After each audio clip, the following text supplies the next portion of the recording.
Well, welcome back for hour number 2 of Tampa Home Talk. We're glad you're here. Hopefully you had some fun with us the first hour. You learned a couple things along the way. We had fun sharing all of our little stories. That's why it takes us so long to get through a list. I knew when I pulled 33 it was never going to happen, but it was fun anyway. Yeah, I think we got maybe 2. Some of them seem a little repetitive to me. They have to in a list of 33. Yes, they are. They are.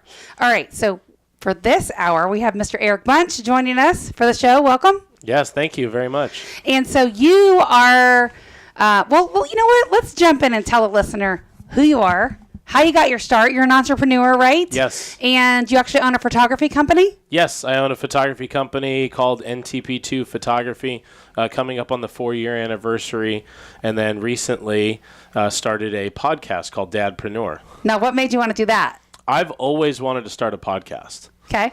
Now, the ironic thing is I've never really been big into listening to podcasts, but I've always wanted to do a podcast. So you want people to listen to you, but you don't want to listen to any of them. Well, no, I'm getting into it now. Now you'll listen Now to it, I'm getting into it. Because when I said I want to do a podcast, the irony is, well, I don't know how, because I've never actually listened to very many of them. So I'm actually one of the co-hosts. So my co-host, Brandon and I were sitting in the office one day talking about what we want to do. And he said, I want to do a TV show. I said, well, why don't we do a podcast and we can film it? He goes, well, what are we going to talk about? He owns a pest control company. I do photography. I said, well, we're both dads and we both own our own business. Why don't we talk about that? That's an endless amount of content. And so the Dadpreneur name was pretty much born shortly after that. It didn't take long to come up with the name. And you'll learn so much listening to other people that host shows that do, like all of our live radio shows actually go to a podcast. Yeah. So the difference in that is like our commercials actually air with it. So the same thing you hear on the air is what you would hear on the podcast. Not in my video version. Not in your video. The video version has all that edited and just real clean. It's commercial free except for 10 seconds of sponsor slides. We'll get there. Leo's just a little bit more advanced. We'll get there. Adam, that's right. He was calling the insurance people this hour. Yes. He had some insurance buyer he was dealing with. Yes. I was like, wait a minute, he disappeared, but he told me that at 7 before coffee. So before you came in, Eric, we were chatting all about entrepreneurs, some of the things that they learned. I actually found a super cool post on HuffPost.com where they interviewed 33 top entrepreneurs and talked about the big lessons and things they learned that they wish they had known in the beginning. Mm-hmm. So that's what we've kind of been chatting about the whole last hour. Right, Leo? Awesome. And sharing some of our stories along the way, like some of our big stories that, could have went boom or bust. And speaking of which, we learned about Chernobyl went boom, Panama Canal went bust. We mix it up a little bit if you haven't noticed. So I haven't heard any of your shows yet. So tell me, what's the most exciting one you did? What were you talking about? So we started the show. We've been entertaining. So kind of an Abbott Costello kind of reference. Brandon's the funny one. I'm more the straight one. We both keep it a little bit entertaining. Getting into it, we just launched episode number 13 today. That was our latest episode. We've restructured the podcast. So we talk about an opening topic for about 10 to 12 minutes, and then we get into different segments. Our most popular segment is called Rules to Datum. Now, what's that? Now, that's where we basically talk about different things to, basically a rule about being a dad, things to be successful. And that's our most popular segment. And what was your one thing you talked about? You're like, yeah, that's it. Well, there's one that actually references me, and it was one of the rules to datum was tip generously, because we all have to make up for Eric Bunch. Reason being is I'm kind of a harsh. Your wallet squeaks when you open it. Mobs fly out. Yeah, I'm just a little bit harsh when it comes to tipping. So I'm good with customer service, and I kind of expect good customer service when I go somewhere. So Are cookies on the list? Now, my wife made those cookies, so you better. You're liking them, whether you don't or not. You're liking them. Yeah. You either like them or you don't tell me. So there you go. Hey, I'm good at that. Oatmeal raisin. I haven't met a cookie I didn't like so far. You didn't like these. They're good.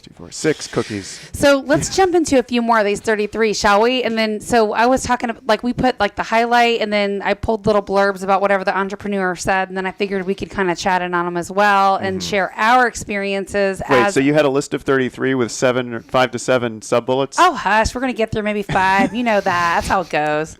All right. So this one I thought was a good one. Let's not skip past it. And they said the stability of your career is under your control. So how do you find stability? That's my question for you guys. Eric, you're a guest. So why don't you go first? How do you find stability? In the last hour, were you listening to us on the way in or no? I was dropping the kids off at school. So what we were talking about is that whole, like, when you first come in as an entrepreneur, you're really in survival. Yeah. So you're doing everything, you're taking everything, you're in survival. And then you move from survival to stability. And then stability to significance. And significance to success. So for the early entrepreneurs out there, the person thinking about coming into entrepreneurship, how do you find the stability in what you do? And we'll all go around and comment on that. How do you stay stable to make sure you don't have to close your doors next week?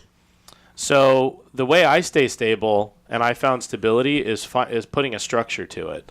Putting a structure and then finding a mentor that can hold you accountable, I think is really big. Accountability, huge piece. Yes. Leo, for you?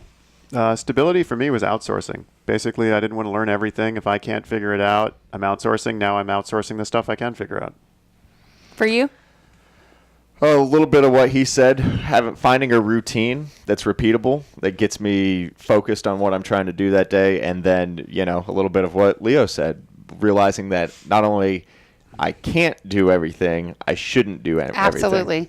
So I'll actually tag on one of the things that Gary Keller says most often, and he says some of the most successful people in our industry, they find the absolute routine in the most boring stuff. So it's a part of their daily habit. For us as agents, that's lead generation, right? If we have lead generation, we always have a business. If we have leads, we're always going to have customers. And so that's our number one job as real estate agents, is to connect with new people like you, like the person listening. And so if you want to connect with us off air, our number is 813-377-2775. You can call or text us. 813-377-2775. Text Dad and we'll get you hooked up with Eric. We sure will. There you go. And so tune out the noise. Find your instinct. And so this is what they talk about, the gut feeling, right? The gut feeling, which can only take you so far, but you have to lean on that. Yes. So what do you think about the gut feeling? The gut and feeling? Tune out the noise. Well, I mean, you always have to trust your gut. I mean, if you don't feel good about the situation, how are you going to be successful with that? Absolutely. I agree with that. If you don't feel comfortable with it, just figure out why or move on. So we're going to run through these. If you guys have something compelling to say, why don't you just pop in and share it? How does that sound? I like that. I think for me, because I'm in sales more than probably you guys are. What are you talking about? Well, I know. Yeah, but what are you talking about? It's the confidence, right? You got to be confident in what you're doing as far 100%. as far as if you're not everything. confident, get your confidence. Find it. Lean on someone until you do. It's like a dog can smell fear. People can feel it. Client Absolutely. can smell, Yeah. Do you think if I go into someone's property and I go, yeah, I think we can sell this house. Yeah, I think we can. Or if I go in and I go, no, I will sell your house. I know for a fact I will sell your home. Which one are you going to hire? Me. Obviously. I'm going to hire you. I'm not going to biased, have though. any interview process or qualification. Yeah, to use and you. that's why so many of our past clients are repeat customers, because they already work with us. They know. Like literally, I have a client that his mom is moving here, and she's on the other side of the state, and they said, we want to hire you. And I said, awesome. Only challenge is different MLS, different vendors, different everything, right? So I said, I will go find the person that we're going to partner up and we're going to sell this home. And so that's what I did. I went out, found another KW rock star on the other coast. We're going to partner up, sell that listing so mom can move here. And what I told him was, and this will lead right into the next thing.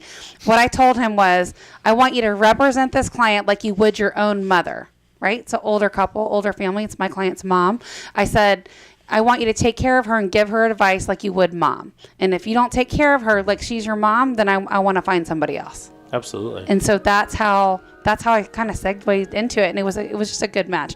And we're going to be able to get the home sold. I know we are. So going into our next one, pay attention to your customers first. Be manically focused on your customers. That was one of the advice that the entrepreneur gave.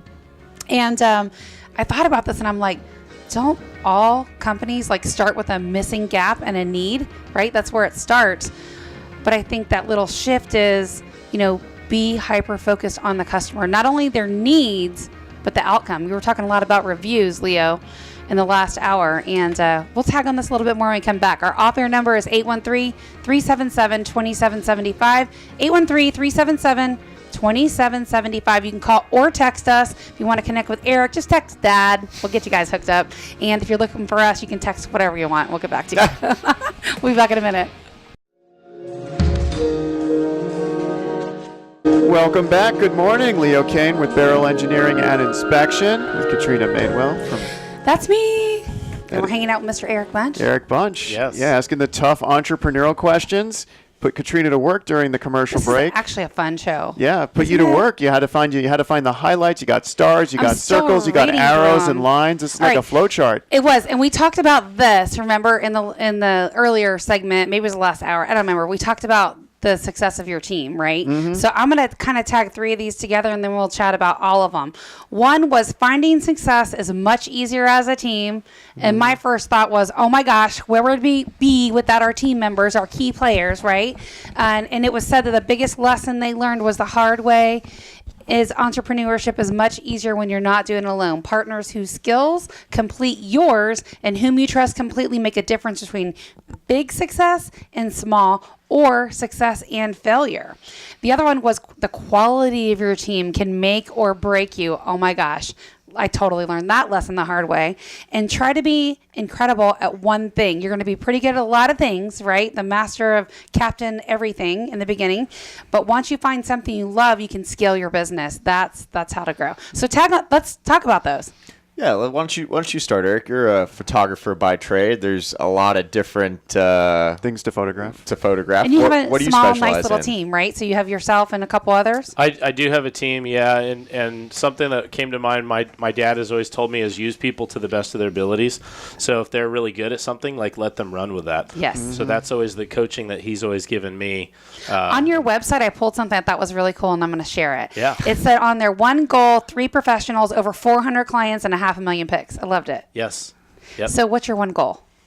My goal is to support my family, and I want to spend more time with them. I don't strive to be a millionaire or anything like that. I just want to spend time with my kids, allow them to do what they want to do.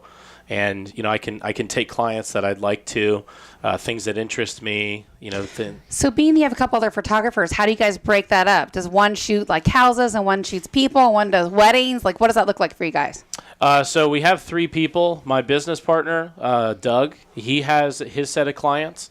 He services a lot of commercial video in the area. He works for a couple automotive dealerships.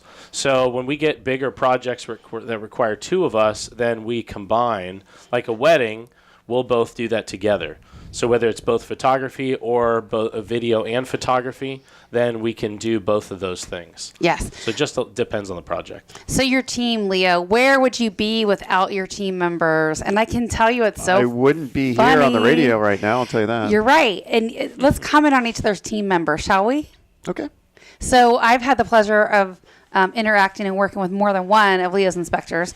One of his inspectors used to be one of our inspectors before Leo came along and, wanted to support Tampa Home Talk. And of course we wanted to support him, but I knew he was a good inspector. That's why I was so happy to see him join your team. Second thing is Will. Got to give a shout out to Will. He's so amazing. Like he's like your Office manager now. Yeah. He's my K, right? Mm-hmm.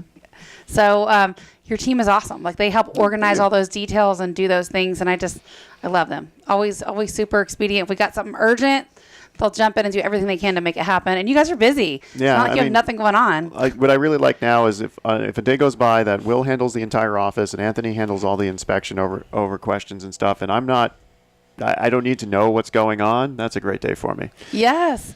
So what about my team? Your team's pretty cool. What do you think about my team? I love Kay. Kay is awesome. Everybody loves Kay. Yeah, she's emailing me about inspections. We're getting it booked. I ask for radio cards. They appear. We can produce these shows. They go on the So websites. Yeah. Kay does like a little bit of everything for us and then some. And I get about 10 emails a week from Kay. I love it. It means I'm busy. It means I'm getting referrals, right? Yes. Is she sleeping right now? It's her sleep time hours. A little, she kind of gets to make her own schedule, and I think that's what she loves about us. We let her make her own schedule, but that's the people you want on your team, right? And that's why we say the quality of the people on your your team can make or break you. Well- You don't need to micromanage your people. And if, as a matter of fact, if you're not micromanaging your people and they're getting all their stuff done, that's your people. I was about to say it goes both ways. That means you can actually trust her to get it done, and it doesn't matter if she's here. You know it's going to get done. Absolutely. I can't even tell you how much that is. And then, one of the other things on the list is being adaptable, right, is a real test. So you can have the best plan in the world, and it can always go astray, right? So it's being able to adjust as a leader when things don't work out as planned. Want to add anything to that? No? Summing it up? Sounds like the 18. That's it. No, that's what you need to do. TV show. So the worst decision, indecision. Yes. That was one of the things on the list, and I thought that was incredibly profound. That's a lot of wasted time right there. Yes, absolutely. So when you're an entrepreneur, you got to move quickly. Go with your gut. If you're not sure, just make a decision quick. And so one of the things that a lot of top entrepreneurs have in common is the ability to fail fast and fail forward. So, all right. And then one of the other ones I started, which is really good, is disagreement and conflict are healthy. So you can't surround yourself with yes man, yes women. You don't need to be the smartest bulldog in the room. We were talking about that. Remember, you don't want to be the smartest one in the room. So we talked about tagging on with the billionaires, right? Like, Well, yeah, they say network up. the sum of the 5 people you're around. Right. But the average. The average. Right. Love it to be the sum, but no. It's the The average. sum would be I awesome. wish it was the sum. Well, yeah, you're right. Sum, average, you got to sum them up first before you can average them. So You're the math guy. I'm the math You're guy. the math guy. But in my world, math doesn't have numbers. It's all letters. it's 9:30 and I've only had a couple cups of coffee. Only a couple. You got a big trip coming up. You got vacation plans. I know, Yeah, right? you leave right after the show. Pretty much. Like, I'm going to be like 1 foot out the door. So one of the other things was think simple from the start. So make your solution simple, not complicated or hard to use. And I thought, oh my gosh, that's so awesome. That reminds me of the way they the episode of Chernobyl. Do you watch Chernobyl, by the way? No. They explained See, how I a have nuclear no idea fission what he's talking reactor about. works in 90 seconds in a way that people could understand it. They kept it simple. So yeah, I mean, this is an exciting list, but I feel like we're just reading a list here. We need some more stories. Well, so tell us the story about how you got involved and wanted to start your podcast with Yeah. Dadpreneur. Since we're talking about entrepreneurs all day. Oh well, I was letting them know. I think this was before you came in. I always wanted to start a podcast, Okay. and so my co-host Brandon, he wanted to do a TV series. He wanted to be the center of attention, and so I realized that being that I'm a videographer, if I did a TV series from that was going to create a lot of work for me. So we met in the middle. We came up with doing a podcast, and then we record different videos here and there. So something we talked about, we touched on it a little bit in the first hour, was like that work-life balance, especially when you're an entrepreneur and you want to put so much, time and effort into your baby, which is your business, right? But you also have, children. How do you find that work-life balance? Oh, I don't know what that work-life balance is. It's very difficult to turn it off at the end of the day. It really is. You just want to get home, keep going in it. What I found is I was an entrepreneur for a little bit working from home, and so that made it more difficult to turn it off at the end of the day. Okay. Once I moved out of my house and got an office, then I was able to kind of shut it off, be done, be focused on the kids. My biggest thing is, I try not to work from home, right? So I'll work, I'll go to the office early. I'll work till 6, 7 if I have to. But when I come home, it's done. It's off. It's me and my wife time. Yeah, that's great. And then I try to, if I have a lot of busy months in a row, we'll try to schedule a trip, go out of town for a long weekend. And you've got to have get that out. balance. Like, if you have customers that are demanding your attention to be on all the time, they're not your people. Yeah.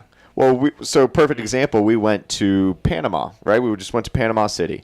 And you can use your phone there. It's just $10 a day extra or something through Verizon or something like that. Everybody else on the trip turned their phone on. They're like, why don't you just pay them? I'm like, well, first of all, I don't want to have to pay for all the Ubers. But second of all, if I turn my phone on, I know I'm going to work. Yes. So I just left it on airplane mode. No problems. That's why Turned out. people like me love cruises. Yeah, because you can't. No choice. Yeah, It's awesome. It's like $100 to use a laptop for like 5 Yeah. minutes. And the internet sucks, so why would you? That's Right? true. It's like, that's the point, to disconnect.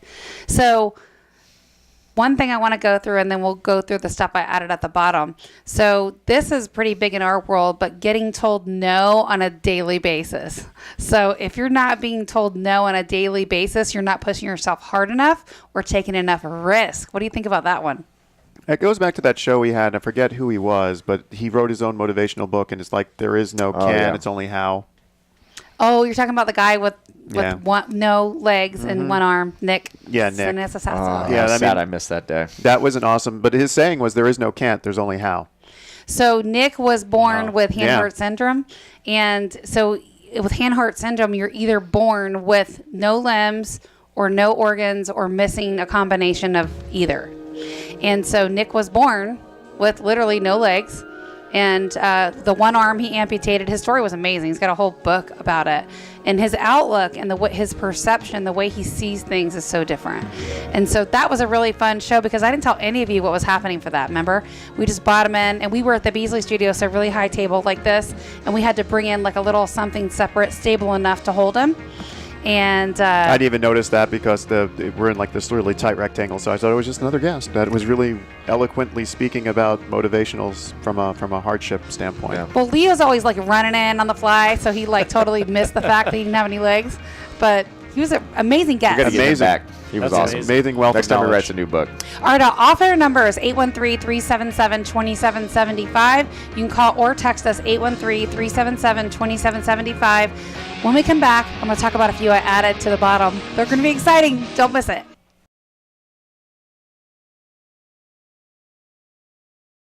Back to Tampa Home Talk. This is Adam Talley with Talley Insurance, joined by Katrina Madewell of Keller Williams. That's me. Leo Cannyn of Beryl Project Engineering and Inspections. Yo. And today we have a very special guest. We have Eric Bunch, who is the owner of NTP2 Photography and the creator of the Dadpreneur podcast. So thank you for joining us today. Dadpreneur. So cool. I love it. So should we have him answer the one question that we asked before he I think it's a came great in? question. It's an awesome question. It's an awesome question. Shoot, Adam. So last hour we were talking about, failures and times when we, might have questioned if we should be entrepreneurs at all. Did you skip that question? I think you did. Kind of dodged it a little. No, because remember I talked about time management. Okay. He Yeah. did. Oh, so you Dodged did it. answer that question? I did answer that question. I'm curious to hear what you had to say. See, but we want new content for our listeners. Yeah. Oh, no, See. absolutely. No, Yeah. we can follow up on Adam's dwelling later. Yeah, Well, absolutely. all of our shows roll to a podcast, and if you want it, just text us at 813-377-2775. We'll push you a link. Just look us up on YouTube Text as well. Deets Yep. to 813. Now Eric's dodging the question. Yeah, so take it away, Eric. No, really. What's you the one said- thing you learned that, like, you maybe you're like, I should rethink this entrepreneur thing. I don't know if being self-employed's for me. This was kind of a big deal. Like, maybe I should go get a job. I definitely, that came across last year. Last year, I went through a little bit of an illness, and I was out for 10 weeks total. What happened? I was diagnosed with self-acting single case colitis. What is that? Colitis is basically an infection in your GI system. And so I contracted that through just eating. And it just came about. And there's no pain medication that can manage it. So it's just excruciating pain. And it put me out for 10 weeks. Adam, you were around then when that happened. So it definitely made me question, am I doing the right thing? And what I realized is I was doing everything myself. So, I mean, entrepreneur, I was more of like a solopreneur. So I realized after that I need to put more into others. I need to get partners. I need to get other opportunities where if something like that does happen, then I'm not put out by And taking here's time the off. thing. As you grow, you're going to get bad at stuff because you're going to run out of time. You just are. It's not like if you're a small business and you got a couple deals, here and there. As you grow and you start doing stuff, if you do a good job, people are going to tell others. And the last thing you want to do is have that experience change, right? From one customer to the next. Lose the quality that got you where you were in the first place. One of the masterminds I was in yesterday brought up a book I haven't read in a really long time. And it was, it's kind of like right time, right place. I don't know about you guys, but I read a ton of business books, as I mentioned last hour. And so sometimes I'll pick up a book and I'll start reading it, and it's not quite the right time for me for that book. So I'll stop and start a different book based on whatever I'm working on. And so I had read this book a long time ago, The 5 Love Languages. You guys read that? Yeah, I Haven't read it, but I'm familiar It's with been a while. it. Read it 3 weeks ago, actually. You did? Yeah. Perfect. Now, did you read it or did you skim it? I actually 'Cause- read that okay. one. So 5 love Excellent. languages, and that's all about like how people communicate with people. Do you know the 5 love languages right off the cuff? Well, yeah, because it's fresh. Okay, that's why I'm asking you. So basically, the concept of this book is people show and receive affection in different ways. Appreciation. Or In affection, different ways, appreciation. yeah. So so you could be awesome at like giving gifts to show you love someone, but if the person on the other end would rather just spend quality time with you, sit down and have a great discussion, all those gifts are going to be useless. They're not going to register it. I remember it was gifts, it was affirmations. Yeah, words of Words of affirmation, gifts, physical contact, service, acts of service. Acts of service. Yeah. That was my big one. And there was another one. Quality time. That's right. Yeah, so those are the 5, and basically and you have a primary and a secondary, so it goes back to like personality types where Right. you have a primary and a secondary. So if you're physical contact and gifts, and someone can tell you how great they think you are all day, but if they don't put their hand on your knee type thing, you don't think they love you. And it's weird how that lines up because they're like story after story in the book on how there's just 2 people who are quote unquote in love with each other who can't show it, and they end up on the trail of divorce. And that's my husband and I are polar opposites, so it could totally easily fall into that. Like for me, it would absolutely be acts of service, right? Like I don't really need the physical touch. I don't need the quality time. I don't need that stuff. He is very much about that, like the physical touch, the quality time. Like that's so him. That's his love languages. And so it's all about like how you communicate the little things that matter. Yeah, and then she's I'm got all words of affirmation. That's me. You are? And then this author actually has a whole series of books, and they've changed it from because once you got one concept, you change it slightly, make it Yes. a book. It's how to deal with your children. It's how to deal in your workplace, and it's the same 5 concepts, slightly different. But how to relate in that particular thing. in that In field. different situations. Yeah, but it's just making sure that, and it all goes back to perception, because what I say and how you perceive of what I said into what it means is going to be different. So have you read the book, Eric? I have not. So what do you think your love language is? Do you think it would be gifts? Do you think it would be words of affirmation, physical touch, acts of service, or quality time? So acts of service, I have to probably explain that one a little bit, right? Acts of service is like doing the dishes, Yeah. taking out the garbage. Like if you feel like you're the only one doing everything, yeah. you could do that. So for Yeah. me, that's a big deal. Like I'm a girl, even though I have like a lot of the guy traits, but I don't want to take out the trash. Like Yeah. I just don't. I hate putting gas in my gas tank. It's just one of those things. So what were you going to That's say? my wife, yeah. Gifts and acts of service. And what's yours? I'm definitely with Adam.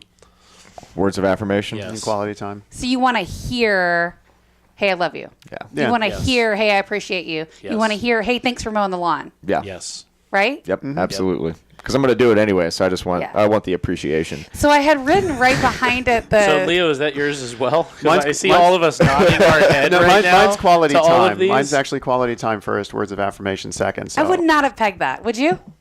Yeah. You would have pegged quality time first? Because he's so busy, and I don't think he has that much time available. So I think the time that he does have, he'd like to spend it It's quality. with Nikki. What would you guys have pegged mine? I already told you, but Acts of service. you would have? Now, I want to get to this next one because I think we've all done the DISC personality test before too. So I think that's I'm key as a well. DI. Okay. Off the chain. What are you? I only know it from whatever the ascensive class was. The what? The we took it together. Adam is a promoter. A promoter. He is but, a full-on promoter. but I don't remember which. So that would be- what Is that, are you an S? associates. I mean, a That would C? be an IS. An IS. Okay. So actually SI. So let's just go through the DISC personality profiles real quick. The D, that's your driver, your dominant, your fast paced. Like we move fast, like me, right? We move fast, we talk fast. It's really hard to slow down and think about somebody's feelings. Like we're not that person. And then the I, which is kind of my next trait, is the socialite. So the life of the party, the one that when they walk in the room, it lights up. Everybody wants to Adam. be around that person. And then the S, that's 40% of your population. Those are the people that they're people pleasers. They want to make people happy. They're go with the flow. You know, can everybody get along? That's your S's. And that's my husband like all day long.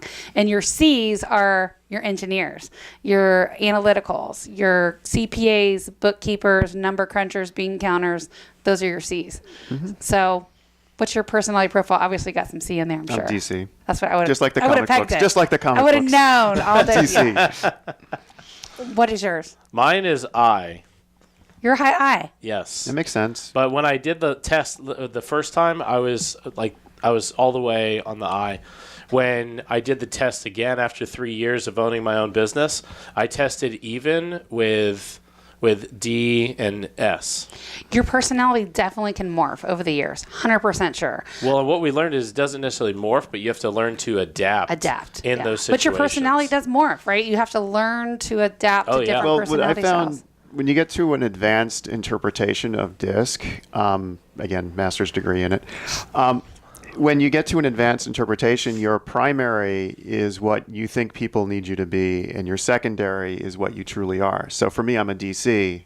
I need to be a D to run the business, but in reality, I'd rather just be that engineer. So hearing that you morph to a D dominant makes sense because you're a business owner, and most business owners have to force themselves into that role. I think it's the reverse for me. Because when I took the DISC personality profile years ago, it was off the chain D. There was not a whole lot of anything else. And so over the years, I've kind of been more of a DI. I have Well, no because you need to C. listen to what your clients are needing and wanting. It's more of the, hey, let's have some fun while we're figuring this out. You know, it's the slow down process. And it was hard for me to learn that. Very hard. That's probably one of my hard lessons, for sure. I love the DISC personality profiles, too, and we also interview on the KPA, which is a little bit different. It's the Keller Personality Assessment, but they actually send back a whole job match report on how well matched you will be for that position. And you could be interviewing somebody for one position, and they might score low, but then it will show you, look, they're really high at this. Mm-hmm. So that's what they say when they say build your bench. So going back to the 5 love languages real quick, the little things matter. So a couple things that they shared yesterday in the mastermind was, you know, one of the, like, if gifts are not on your thing, it's not a big deal. But for example, the one they used was they were so busy, they were like, I just don't have time to clean my house, or I just don't have time to do my laundry. So they literally like, hey, where's your extra key? We got cleaners coming to your house. So that's a way that you could show your love language, you know, in business. Right? Which it matters in business. Your people need to know that you love them. Whatever their love language is, not yours. Fair enough? Mm-hmm.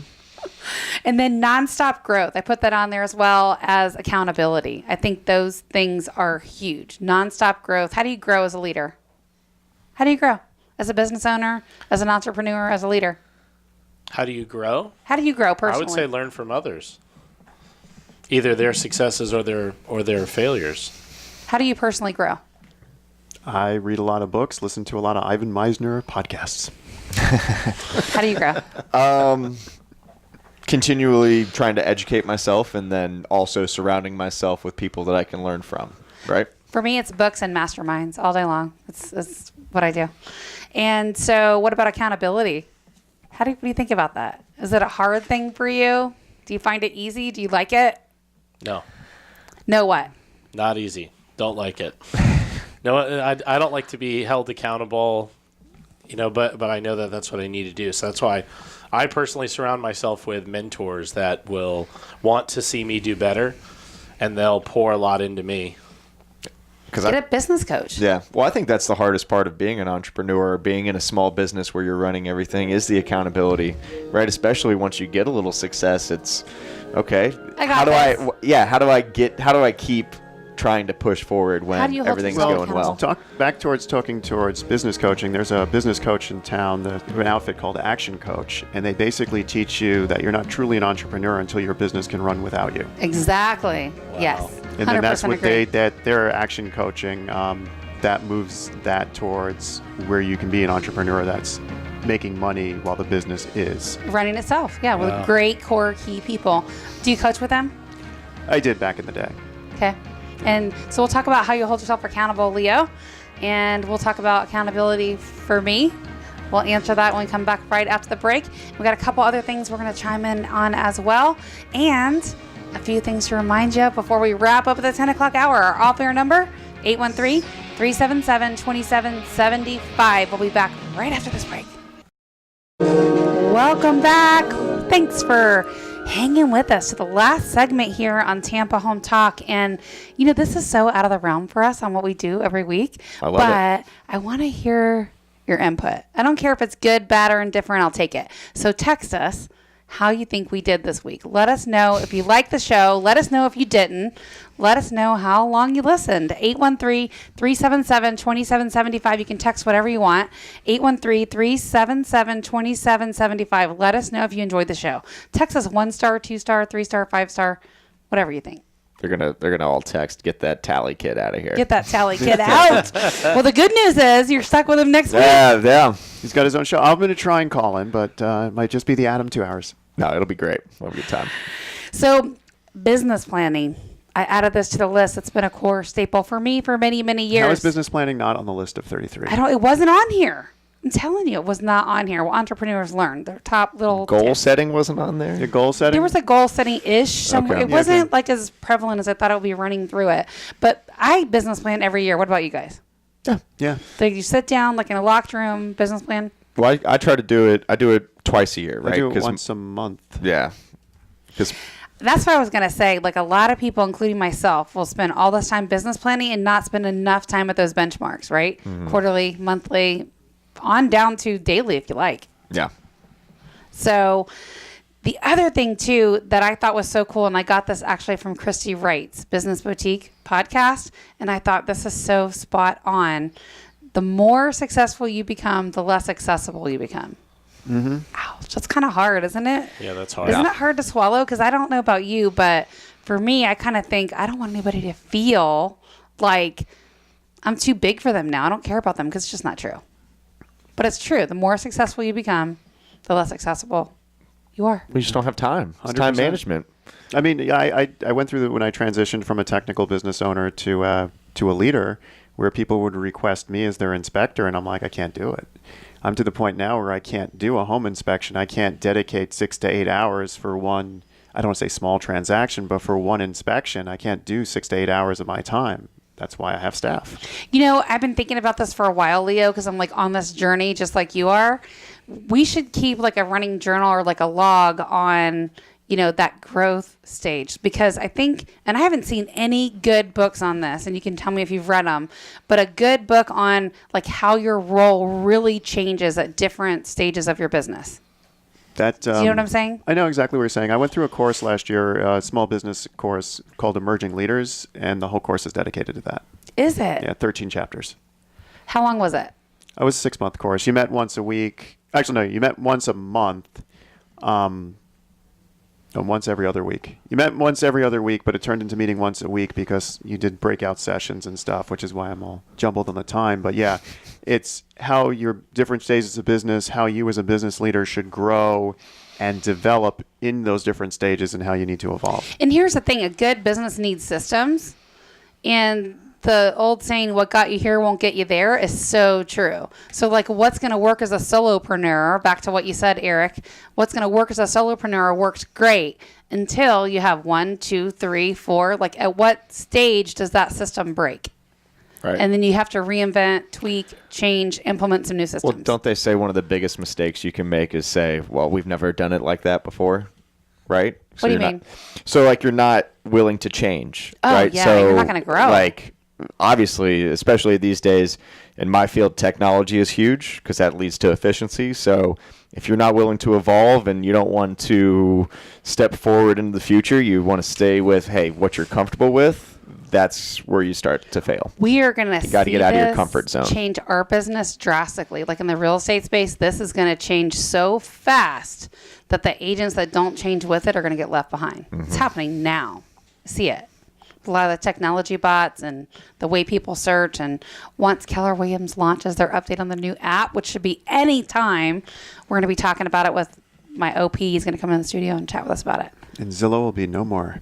Well, Zillow, it's like I think literally Keller Williams is going head to head with Zillow. That should be interesting. That should be fun. Whatever happened to Trulia? Is that the... They're still there. They Trulia actually was bought by, was it Zillow or Homes? One of them bought Trulia. I forget which one. I think it was Zillow that bought them. They were bought by one of them. Gobble, gobble. Yeah, it's just going to happen. So this is Memorial Day weekend. What are you guys doing? I don't have any plans except for doing something with the kids. So we'll figure out something. What are you doing?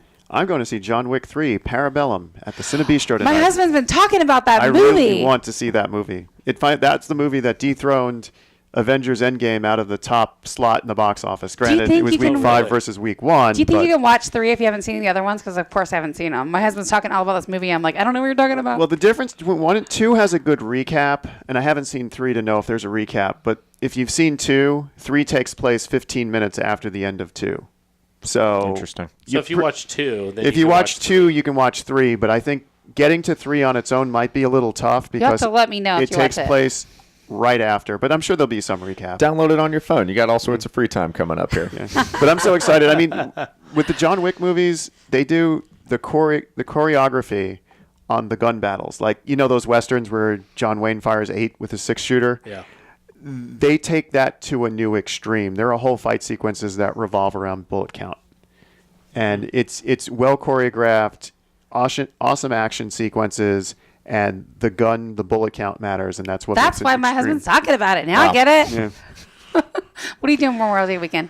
Oh, let's see. Well, we have our my wife's parents are in town from New York, so they're staying over at the beach. So we'll probably go see them. The beaches are going to be loaded. No, we'll go in the hope. And the people on the beaches are going to be loaded. That's Yeah, true. that too. Pat George, what are you doing? sorry. Adam, you're excited I'm about driving over there, right? I'm driving a World War II tank in the Memorial Day Parade in New York City. I no, believe you're it. not. I would believe it. You are? Yeah, that's what I'm doing this weekend. Wait, you're going to be in New York this weekend? Driving a World War II tank in the parade. Where are you going? Well, I'm going to the start of the parade, so I understand you're going to be in New York. So I when you see that am. tank come by, just run out in front of me and say hi. Where are you going to be? Like, what area? Well, the In the parade city. as it goes right down, right in the middle of the How city would by I know? Times Square. Is this an actual Mark IV tank or a Panzer tank? It's the Panther version. When are you going to New York, Pat? When are you leaving? I'm leaving today around 5 o'clock. We're going to be at the airport almost the same time. When are you coming back? Oh, I've got to come back right after the parade because I got to be here for work on Tuesday. Is so. it tomorrow? No, Parade's it's on Monday. Monday. Monday morning. Oh, it's Monday. I'm excited. I might Memorial have to Day. I'm watch going the to be parade. hanging out with Pat this weekend in New York. I didn't even How know about that. that? Vallarta's Yeah. going to go out of business. For this weekend, maybe. All right. Hurricane season's coming up in a week. Yeah. My favorite time of the year. Next week, you guys are going to be hanging out with Adam It'll be the Adam Talley Show. by himself. He's talking about insurance and everything you need to know as we roll into hurricane season at the 8 o'clock hour and our 9 o'clock hour. Oh my gosh, don't miss it. It's going to be smart home automation with the beekeeper.